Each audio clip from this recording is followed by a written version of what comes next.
CV Live this beautiful Thursday morning. Let us know where you are joining us from in the chat system, wherever you're watching. I am, of course, coming to you from beautiful, fragrant Soma in San Francisco, California. Our guest this week is Katelyn Gan. Katelyn, where are you joining us from today? I'm from Southern California, Mhm. and I go to school in Newport. Right on.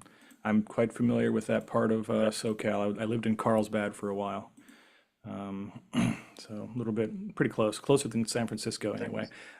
We were talking before the show, and I thought this was very funny. First of all, I'm going to take credit for getting you out of class early. Yes. This is my proudest moment on the show. Whenever I can get a high school student out of class early, it just I get a little spring in my step. I was a high school student once myself.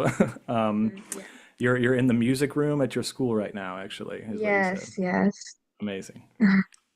I think this tops the time that Dustin Freeman was our guest on the show, and he Mm. worked at Facebook at the time, and he Oh, kept wow. getting Okay. he kept getting like shooed out of the conference room he was using, and so he kept Oh, no. having to like move conference rooms. It was very funny. I'm Oh, sure folks in the audience will remember that, but yeah.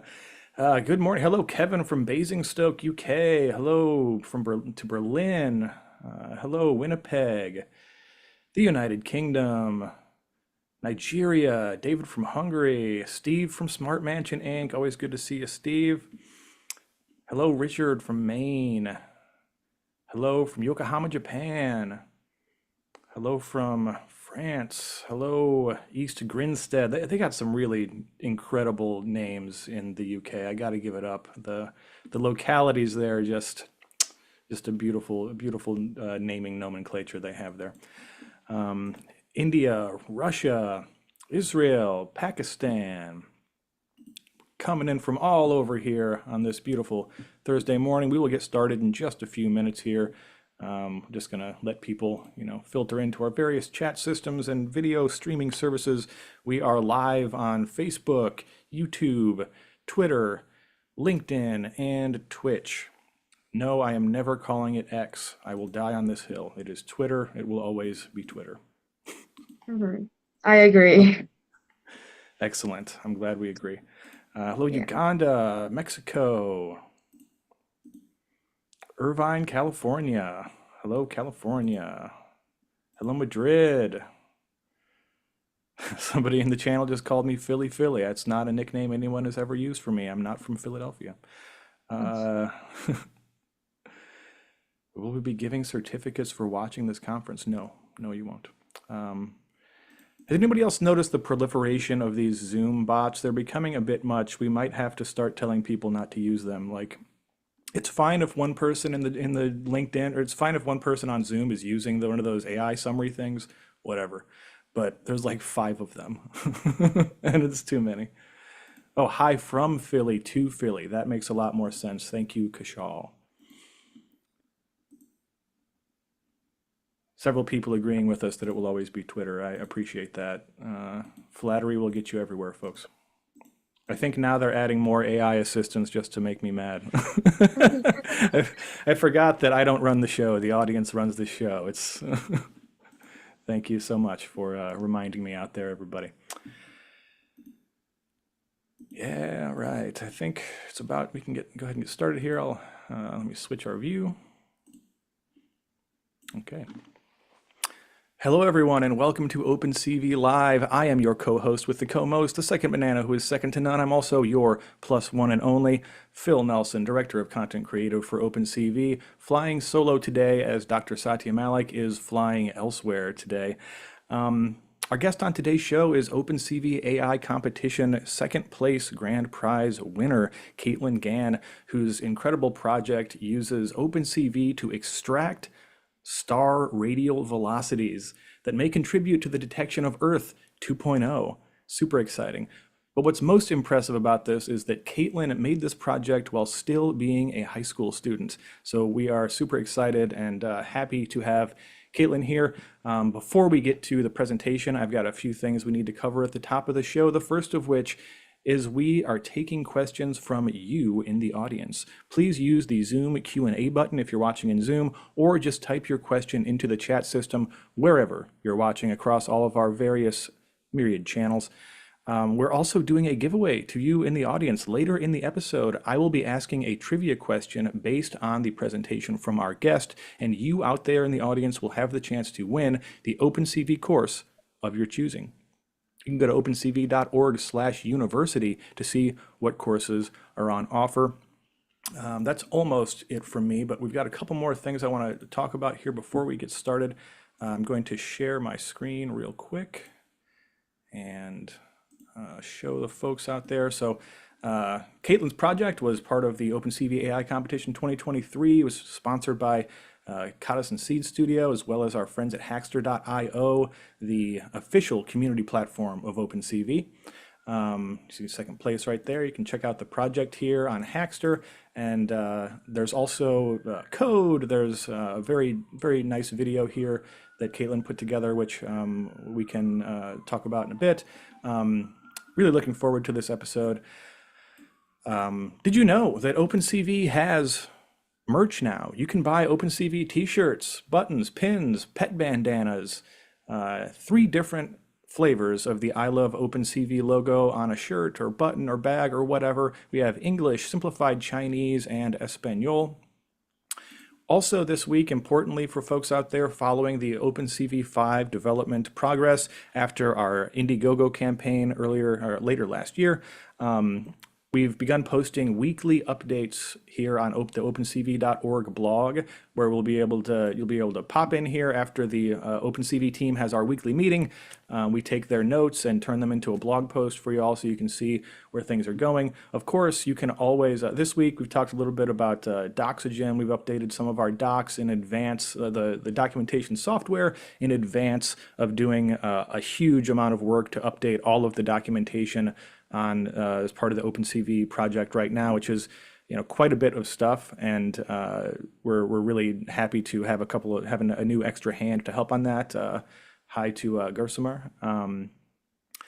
Lots of work on the deep neural network engine on OpenCV as well this week. But of course, if you want to follow what's going on with OpenCV, you can always find it on GitHub, the OpenCV 5 workboard at github.com/opencv. What's planned to be worked on, what's in progress, what is done.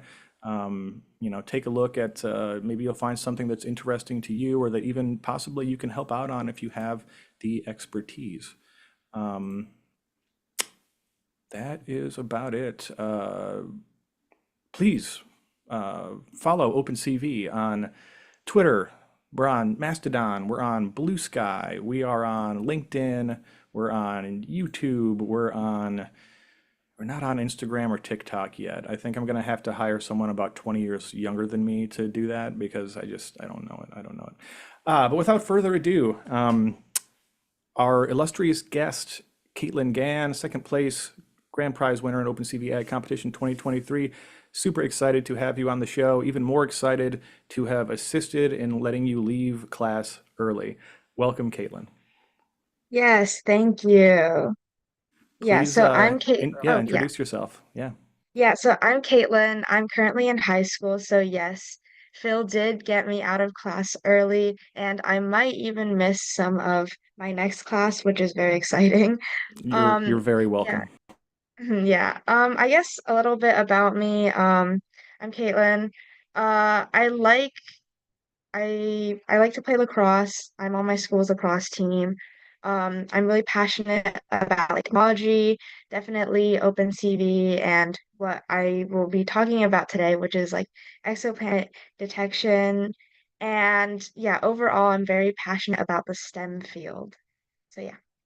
Great. We're so happy to have you on the show. One of the things for me personally, and I know it's true for Satya as well, that one of the reasons we do this show at all, and one of the things that makes us the happiest, is when we can bring younger people onto the show that, or maybe just starting their careers or haven't even started their careers yet, and, help them kind of get their foot in the door, but also to showcase the enthusiasm that folks have out there for OpenCV of all ages. And it's so exciting to us to see someone that is so young and so passionate for this stuff, and has done such really interesting work at such a young age. So thanks so much. I think we can get started with the presentation whenever you're ready. Yeah, of course. Okay, so I have a presentation prepared for you all. It's about the project that I will be talking about today. Uh, right, okay. So as we wait for the slides to start sharing, Yeah, looks good. okay. All right. So, um, this is my title slide, as you can see, and essentially my project is using OpenCV to extract radial velocities for exoplanets, like detecting exoplanets. If it doesn't make sense right now, don't worry. I'll explain it all in my presentation. And yeah, okay. So the brief outline of what I will be talking about today in the presentation is um, it's basically presenting my proof of concept research using OpenCV. And so I'll start off with a brief introduction and like what planet detection is and how we can use another method called radial velocity to detect it. And then I'll talk about using OpenCV and essentially like what motivated me to use OpenCV and like how I used OpenCV. And then I'll talk about my results for my research and then conclusions as well as like lasting words, I suppose. And so throughout my presentation, if any of you guys have any questions across all of the different platforms, feel free to message, and I'm sure Phil will be able to ask it. I'm not I sure if I sure can will. check chat. Yes, but he will be taking my questions for me and I will be answering. You All got it. right. Yes. Okay, so let's talk about what planet hunting is. And when you think of planets, you can think of like um the planets within our solar system, which is like Earth, Mars, Venus, Mercury, and so on. So in the ancient times up until like 1846, we spend like 4,000 years detecting the first planets all within our solar system, right? But then in the more recent 40-ish years, we've detected like thousands of exoplanets. And we have right here, it's over 5,000 exoplanets. And essentially, an exoplanet is a planet that's not within our solar system. It might be another planet, maybe similar to Earth, orbiting a star that is outside of our solar system. And so you can see that um, in the past, we've been using like our eyes and telescopes which might be like it might not be the most precise way to find these exoplanets, which is why in more recent years, when we moved to these like really complicated sounding methods, we were able to get much more um, like we were able to find many more planets.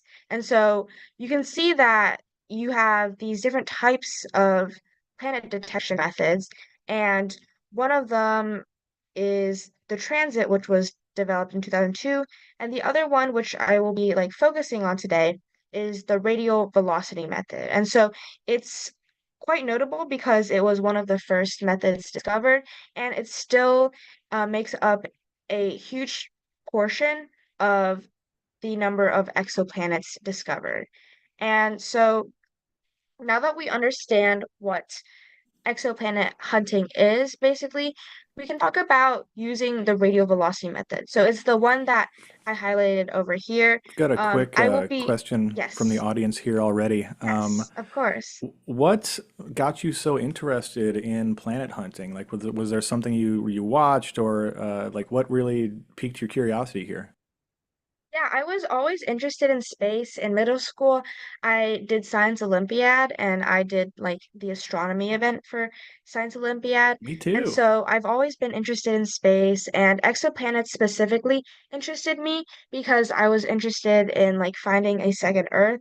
And it's also really interesting because I guess like climate change is a huge like deal in today's world and there's like a lot of Sure is. events that like are like significant in on Earth today, right? And so we want to be able to like make sure that if everything goes bad, then we also have like a second Earth that we can look towards. But it also, the act of finding a second Earth, it's also very grounding because um when you try to find one, you find that it's like one, really hard to find one, and two, it's probably going to be really far away from us.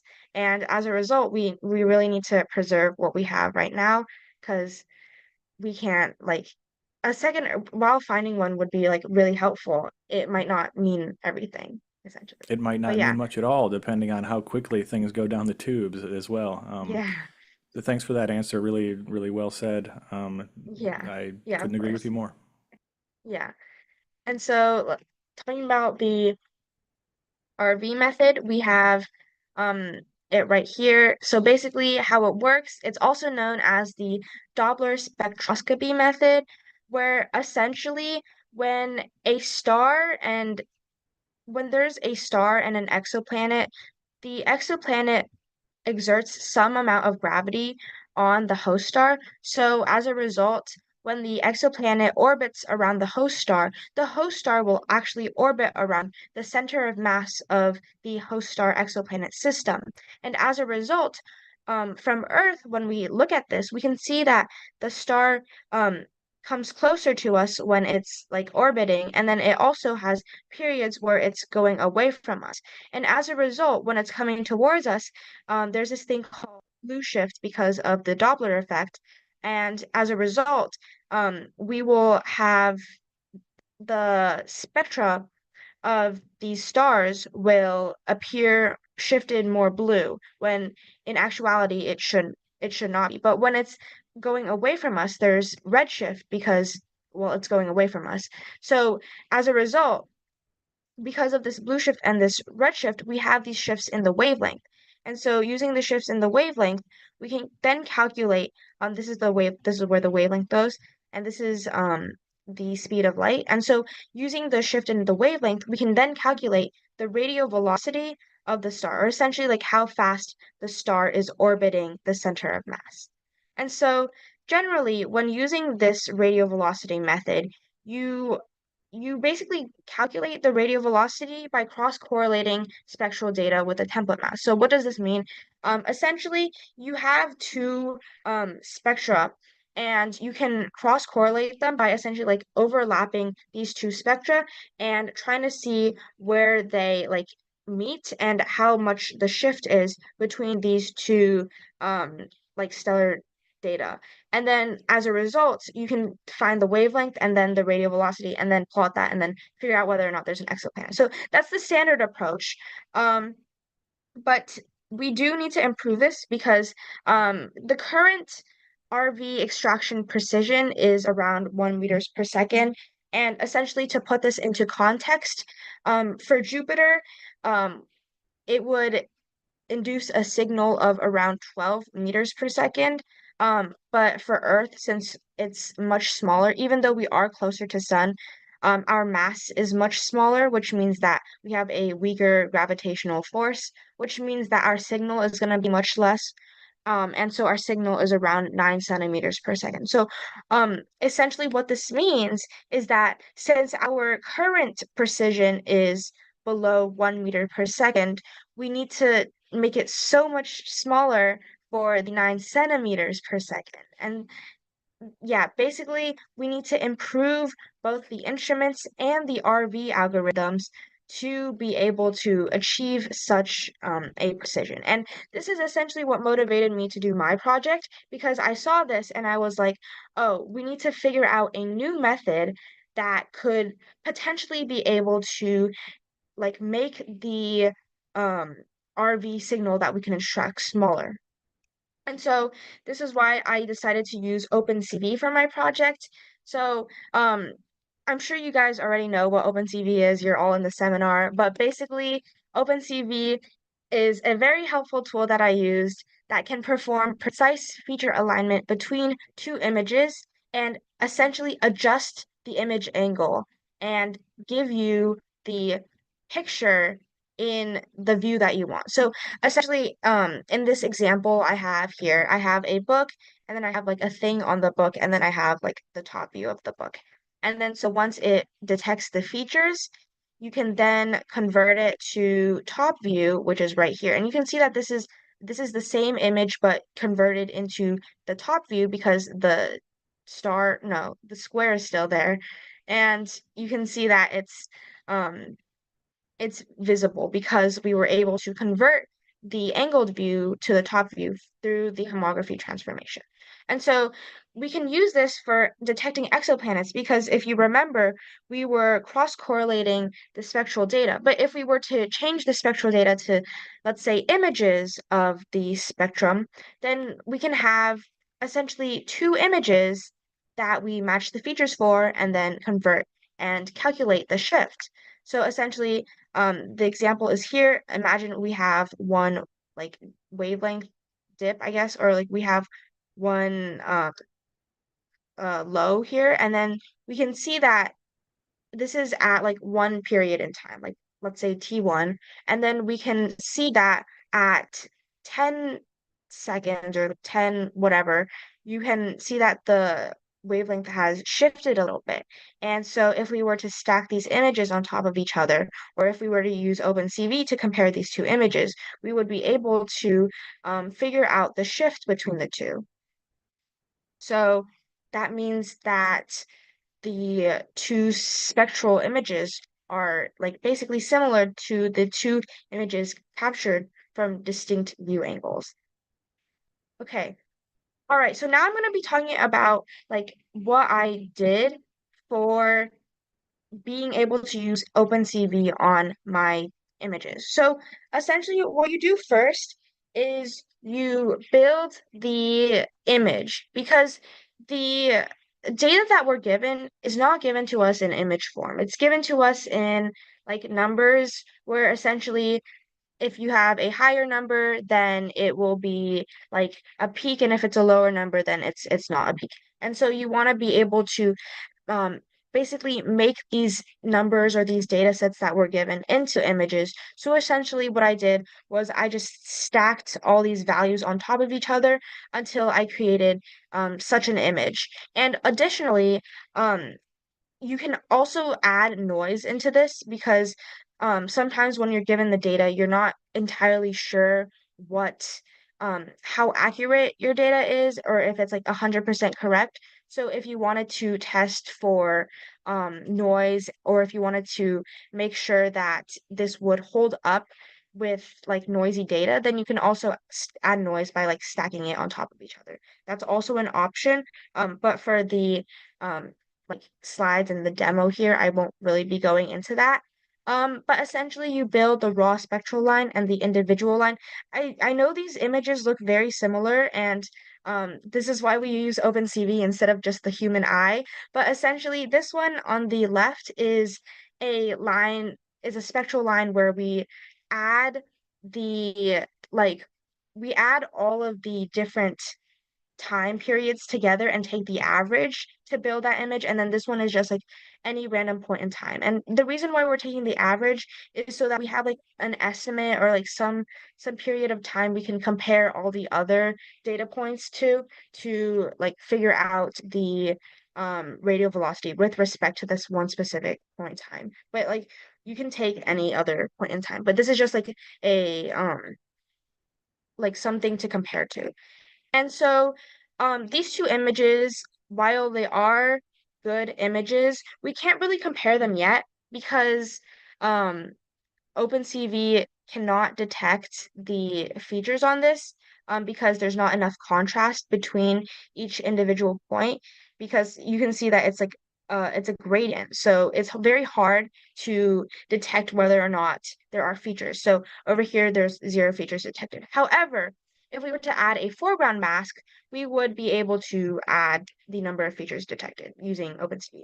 So how we did the foreground mask is essentially I added like lines to the image. So you can see here, you can add lines like randomly, or you can add lines on like one or more prime numbers. So like every 7 pixels you add a line, something like that.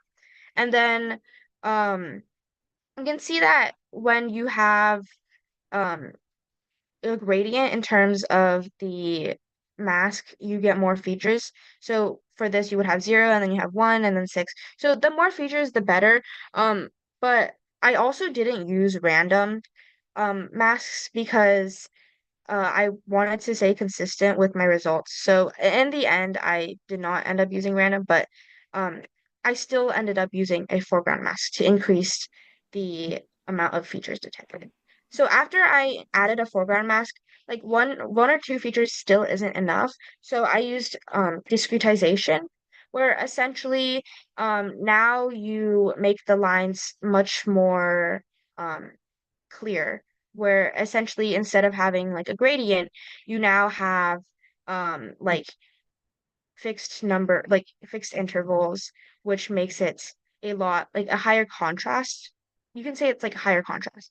And then so as a result, you can see that we went from 8 features being detected to 46 features, which was a huge increase and very helpful towards my project. Something else that I did was increase the contrast of the images. You can see that over here it's like um there's like one like a small strip of darkness, but when you increase the contrast, you can see that there's more dark area. And this is like formally known as histogram equalization, which I did use OpenCV for, but it's essentially just increasing the contrast. And then Quick, so finally quick oh yes, question from the yes, audience here, if you don't mind. Um, yes. Here in the Zoom chat, Ramsey would like to know, did you work with any synthetic data for this project, or was this all stuff captured from real life? These are all real data sets. I will talk about this more. I used 4 data sets from like the Express um like pipeline. And so um yeah, they're real data sets and I will show the data later. Yeah. Awesome. Thanks. Yeah, okay. Perfect. Thank you for the question. So, next we do feature detection, which was a like um it was a feature of OpenCV. So I use that for my feature detection. And then also this is also under OpenCV where you can calculate the homography transformation matrix and essentially calculate the RV shift. So when you're given the data points, you can figure out the shift between the 2 points using OpenCV, and then you're going to get this matrix.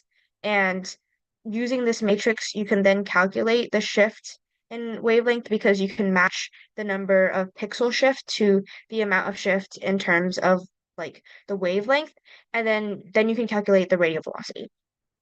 All right. So now that we have the radial velocity for one point or one like point in time, we can calculate the radial velocity for all of our points. And there are probably like hundreds of data points that we have. And so when we plot this, which I will show later, we can see that we can find some patterns, which is very like very cool patterns that we can see.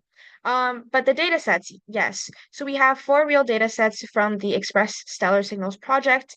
And the reason why I chose these 4 data sets is because you can see over here we have various stellar activity going on. So for example, over here, the one I want to highlight is this one right here because it's known to have one like planet, like one confirmed planet. So it's very helpful when you want to like make sure that your model works because then you can compare this to um the planet that you know like exists basically. And so you have other data here. Do you have a question? No, I was just going to pop in to say that HD 26965 looks awesome. Yeah. Yeah. I I want to have it land as on that my planet. yeah, I have it as my title card and I have it as my end card because I like Very this cool. image so much. Yeah. And then, all right, okay, so here is what happens when we plot the data, and you can see that the radial velocity method or um, you can see that the method that I created in blue is very similar to the results from the Express CBC pipeline. And so, and by the way, the Express CBC pipeline, they're like the standard accepted results for the radial velocity of these exoplanets, or not exoplanets, these stars. And so you can see that, wow, they're really similar, but what does this mean? Because there's a bunch of dots. Anyone can put a bunch of dots onto a page. But you can see that when we calculate the Lom-Scargo periodogram, we can see that the computer vision method and the express pipeline results are very similar. And this is a lot more like visually significant because you can see that each of the peaks match up, but it's also significant in terms of the results because you can see that the peaks that we have here are like they line up very well and also they correspond to the same period. So um we can basically see, so what does this mean basically? If you have these peaks, you can see that over here, I guess on this line, this green line, but we both have a peak here. And essentially what this means for normalized power and like the height of the peaks, it's the probability that there's a false alarm. Or yeah. And so you can see over here, this line right here, the false alarm probability is 1%. But if you go higher than that and find the orange line, the probability of it being a first false alarm is 0.01%. And so that means that the higher you go, the more likely it is that there's going to be a period at this date. So you can see that from 10 days to like an infinite number of days. You can see that over here there are peaks corresponding to like the periodicity of the sun. So or the star, I mean. And so essentially what this means is that as the star like orbits or has like a period, basically there are going to be peaks, and then you can figure out what the period of the star is. And these peaks might not necessarily be attributed to exoplanets, since there might be outside factors that go into the period of a sun. But overall, you can see that this is quite significant because you can see that in both my method and the Express CBC results, there's a prominent peak at 42.4 days, which is like right here. And that's very notable because the star right here has a period of 42.4 days, which is because of the orbit of the exoplanet. So you can see that the results perfectly match up. All right. And so this is for the first data set. Technically the second one on the previous slide, but whatever. This is our first data set that we've shown here. And then we also have the results for the second data sets, which are very similar. As you can see, the dots line up, and as well as the Lom-Scargo periodogram. And then you can see here, it's still very similar. And so what does this mean overall? Basically, we found a very like robust and like um fast algorithm for extracting these radial velocities, where essentially the OpenCV algorithm can handle both clean and noisy data effectively, and it's very robust. And something else pretty notable about this method is that it's one of the fastest available methods since it can process data at one FITS file per second, and essentially a FITS file is just the file name. And then and so it's very fast. So what does this mean? Oh yes. How many FITS files would you normally have to process to do this? So each like data point is a FITS file. So essentially if you look here, there are like hundreds of So data each of those points. dots is an individual file, and that's how many you'd need to process. So it Yeah. matters how fast this is what you're Yeah. saying. Yeah. Because I know some other methods, they're like one fits file per minute or even like more than that, maybe It's a nearing an lot hour. slower. So yeah, it's a lot slower. So one fits file per second is like very fast and it's overall a good sign. All right. So yeah, so what does this mean?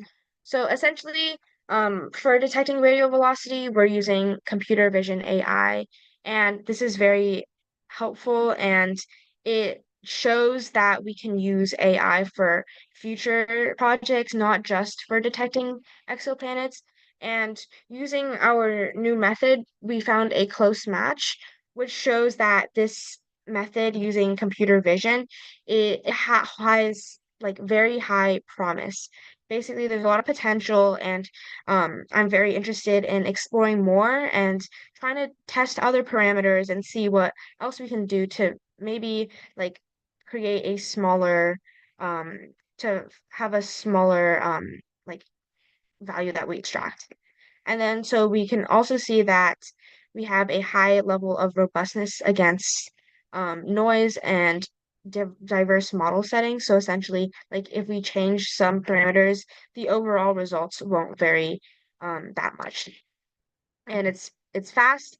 And so what this means in terms of like real or like how we can apply this in real life. It shows that we can use OpenCV and other like art AI technologies for other discoveries in the future, not just exoplanets, but also other areas within astrophysics. So I think it'll be really interesting to see in the future if anybody else uses OpenCV for like astrophysics basically and more exoplanet exploration.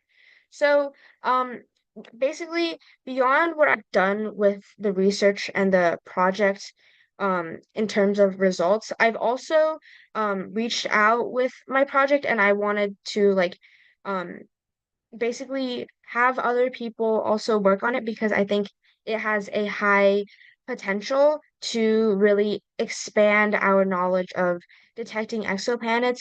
So to really like get this out there, um of course I've presented or like I've posted the tutorial on Hackster and I participated in the OpenCV AI competition, which is why I'm here.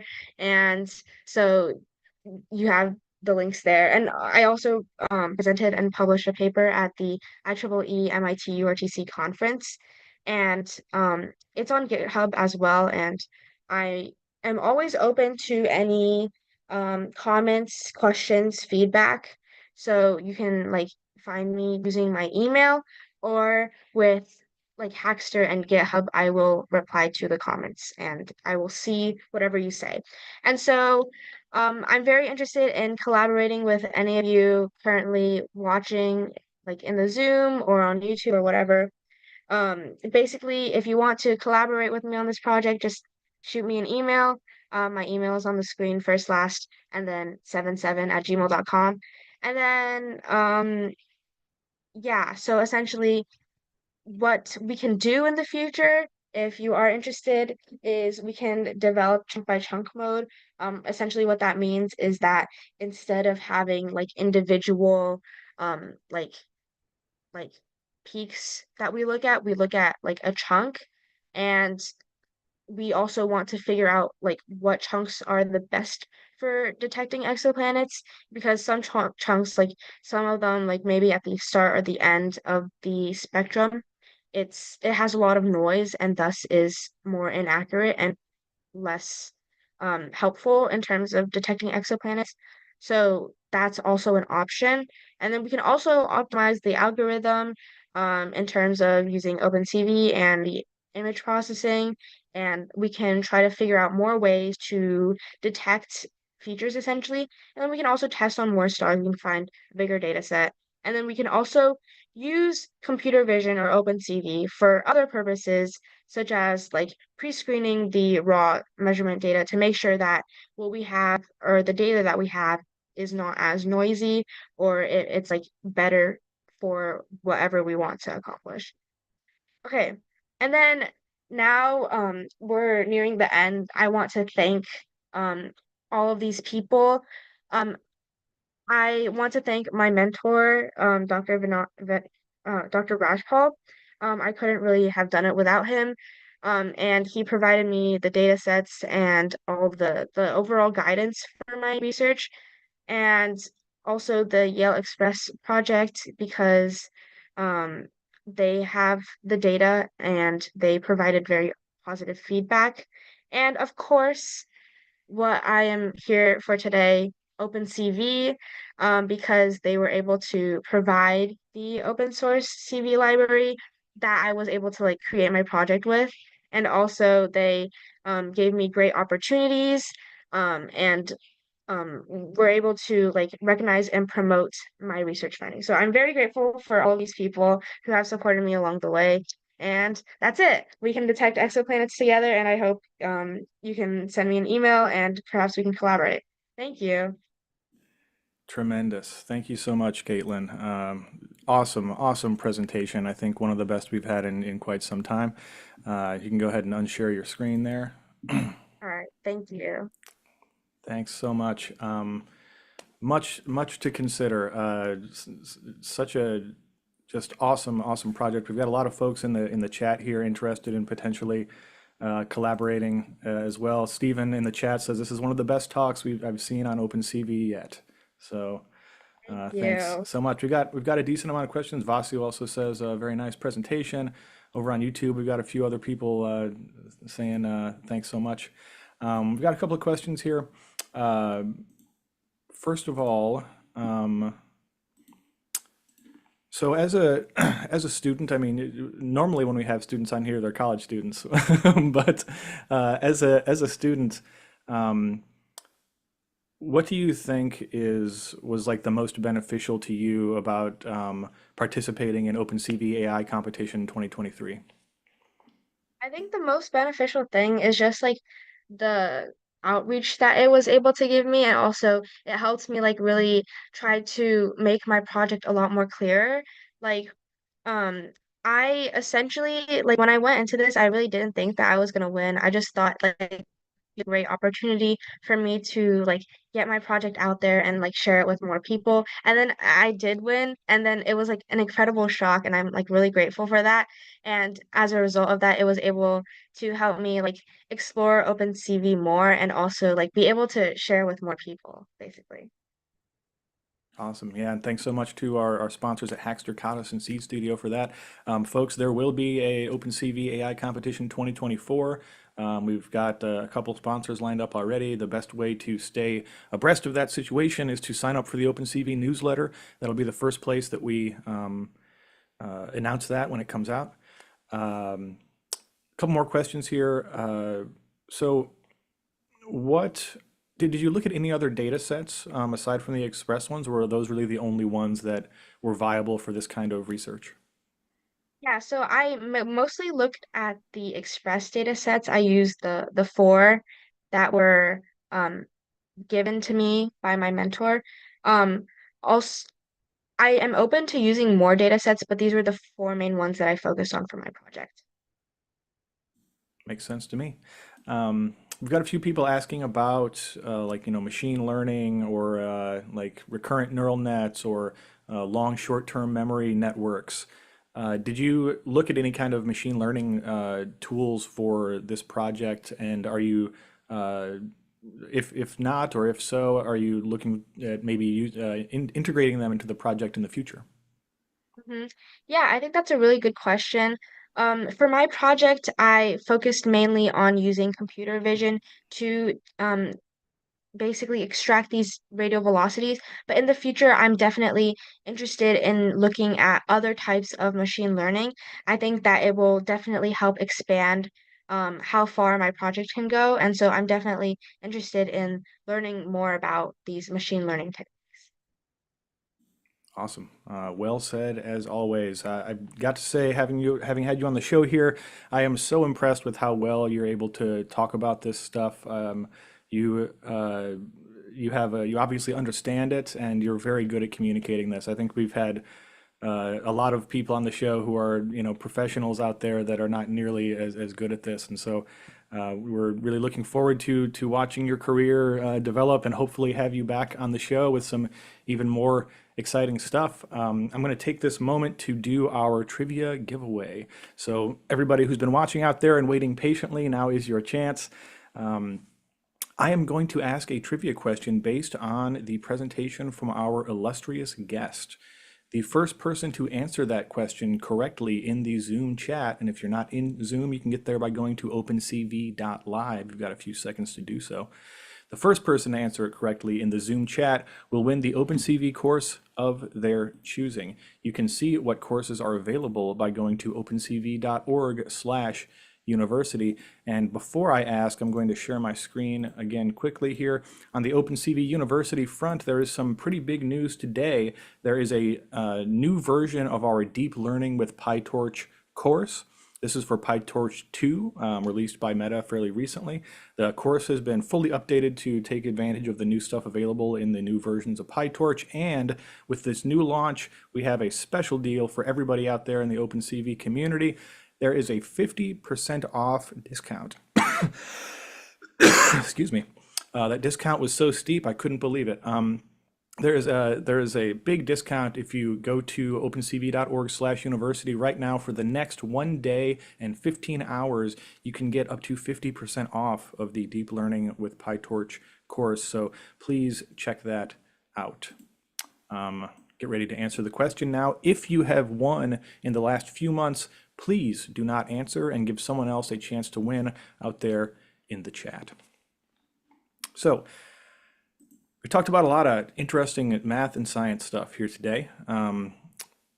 One of the things we talked about had a pretty interesting name. It's a method frequently used in time series analysis to identify periodicities and determine the frequency content of unevenly sampled data. Everyone out there in the chat, what is the name of that method?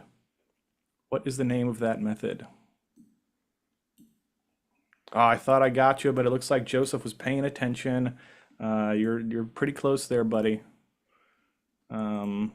It is not radial velocity. No, that would have been too easy. I'm on to you. We'll give folks another few seconds here before I think we'll give this one to Joseph Donlin. Joseph Donlin. The phrase was lom scargle. Lom scargle. Had not heard that one before. Sounds like a football player from the 1920s. Like Bronco Nagurski and Lom Scargle used to throw down together. Congratulations, Joseph. Joseph, please send exactly one email to phil@opencv.org. That's me, and I will make sure that you get the course that you want. You can see what courses are available by going to opencv.org/university. Pick one, send me an email. The awesome OpenCV courses support team will make sure that you get access to it right away. So congrats, Joseph. We've got a few other questions here. Someone here in Zoom would like to know more about these FITS files. Like what kind of data is in each of these files? Is it like just like some kind of array of numbers? Like what kind of info is in a FITS file?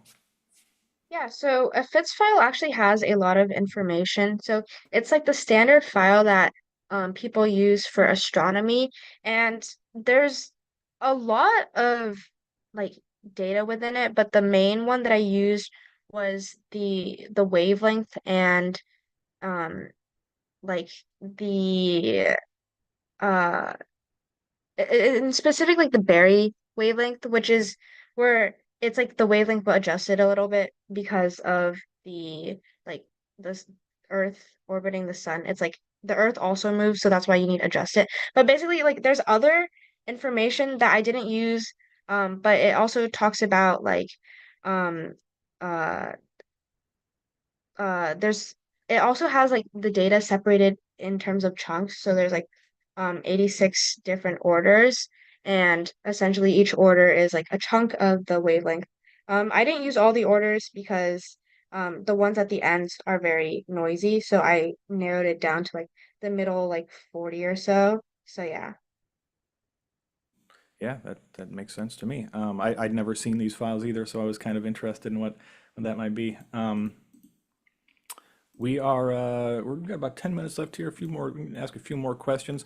I'm going to take this opportunity to remind people that if you've made something with OpenCV recently or just seen something cool that uses OpenCV, send it to us. There's a publicly accessible forum here where you can send us your cool OpenCV project, or if you just stumbled upon something on the internet, maybe you found it on Reddit or LinkedIn or TikTok or whatever, send it our way, and it will consider it for inclusion in both the OpenCV Community Friday newsletter, where we highlight cool projects from the community, and if it's interesting enough, maybe you'll end up on OpenCV Live here, like our esteemed guest, Katelyn. There's also as I mentioned earlier, the best way to stay up to date on OpenCV news and information is by signing up for the OpenCV newsletter. You can go to opencv.org/newsletter to sign up for that. There's a lot of benefits to doing so. You'll be the first person to find out when new courses launch and get the discount codes for those. Also, other OpenCV projects, we give special discounts to OpenCV subscribers because it really means a lot to us that you invite us into your email boxes every week. All 92,000 of you on the OpenCV newsletter these days. Thanks so much for that. Also, importantly, Google Summer of Code contributor applications are open until April 2nd at 1800 UTC. OpenCV has participated in Google Summer of Code for several of the most recent years. Google has been very kind in helping us with this program and giving us these resources. If you have something you want to work on with OpenCV, or just want to see what's available out there and want to be a contributor, you can go to summerofcode.withgoogle.com, register to become a contributor, pop into the OpenCV forum and talk with the mentors this year and see what maybe you can come up with something interesting to build. We encourage everybody, if you're a student out there, please contribute, sign up to be a contributor for Google Summer of Code. Even if you don't end up working with OpenCV, there might be some other projects that you find interesting. For example, another OpenCV project, CVAT, the Computer Vision Annotation Tool, is also contributing in Google Summer of Code this year. So thanks a lot, Google. We're looking forward to what comes out of this. In previous years, there have been a lot of great additions and optimizations made to OpenCV through this program, and we hope that that trend continues this year as we march toward OpenCV 5, which again, you can stay up to date on by going to the OpenCV work board and checking out the OpenCV 5 progress updates, which will be on the opencv.org blog every Wednesday afternoon. OpenCV is a nonprofit. OpenCV is an open source library. We are both of these things, which means that we are supported by viewers like you, in addition to the organizations that become OpenCV members. If you are an individual out there and you want to support OpenCV financially, you can do so by going to opencv.org/support and donating via Stripe or PayPal. We've also got a member organization program, which many of you watching this show may be members of already. I will pop open the homepage here. These are our current members and partners. Thanks so much to all of them. The most recent is rerun.io. We've got, you'll notice a few new ones here that we haven't really talked about much, but we will be talking about soon. Thanks so much to all of our OpenCV members for helping keep the library alive, supporting the community, and supporting publicly available, open source, freely licensed computer vision. If your organization uses OpenCV and you want to support OpenCV at an organizational level and become a bronze, silver, or gold member, you can do that by emailing us on this page as well. Bronze is $6,000 a year. You get a lot of perks as a courtesy for being an OpenCV member organization, in addition to having your logo on the website. You'll also be featured at our various trade shows. OpenCV will be at CVPR in Seattle this year. As well as being able to engage with the OpenCV community directly via our newsletters, via the OpenCV live webinars like we're doing today, and all of the other stuff we do with the OpenCV community. So please consider that if your company benefits from OpenCV in any way. We appreciate all of you out there who support us, even if you can't support us. If you're a part of the OpenCV community, you're a part of the community, and we love all of you. You can also sponsor OpenCV on GitHub. You can go to github.com/sponsors/OpenCV, and for $9 a month, you get your sponsor, you get your name listed here on the current sponsors list. Thanks so much to all 9 of the current sponsors here. I'll briefly mouse over each of their little icons so they can get their moment of fame here on the OpenCV webinar. Thanks, we really, really do appreciate it. And yeah, I think those are the main ways you can support OpenCV right now. Of course, if you can also become a volunteer. If you're a student or a professional or just someone with a lot of time on their hands that knows a lot about computer vision, you can go to another form here, fill it out to become an OpenCV volunteer. We're looking for folks to do stuff like run OpenCV groups at their schools, help us improve documentation, help us boost and promote things on social media, as well as participating, more deeply in the community on GitHub, and perhaps even looking at, pull requests, helping with all of that kind of stuff. If you're out there, have a look at the OpenCV volunteer form and join us and maybe make something cool together. That is about it. With that, I think someone is asking, Katelyn, do you have a LinkedIn account? Well, I do have LinkedIn. Okay, so it's another way if they want to professionally collaborate. We'll Yeah, drop I those can links. send it. Yeah. Should Awesome. I send it in the chat right now? Yeah, go ahead. We'll also drop those links in the show notes for everybody watching out there after show day. Any final thoughts for the audience, Katelyn? Thanks so much for this awesome presentation. This is already one of my favorite episodes. No, thank you for having me on this show. I'm really Yeah, grateful that I was able to participate in this competition and ultimately do very well. So thank you so much. yes, the pleasure has been all ours, and thanks so much to you out there in the OpenCV community. We wouldn't be doing these shows if you didn't watch them and share them with your friends. Thanks so much for joining us on this Thursday, like so many of you do every Thursday morning. Congratulations to our trivia winner. Next week, our guest will be Kwabena Agiman of OpenMV, the open camera manufacturer.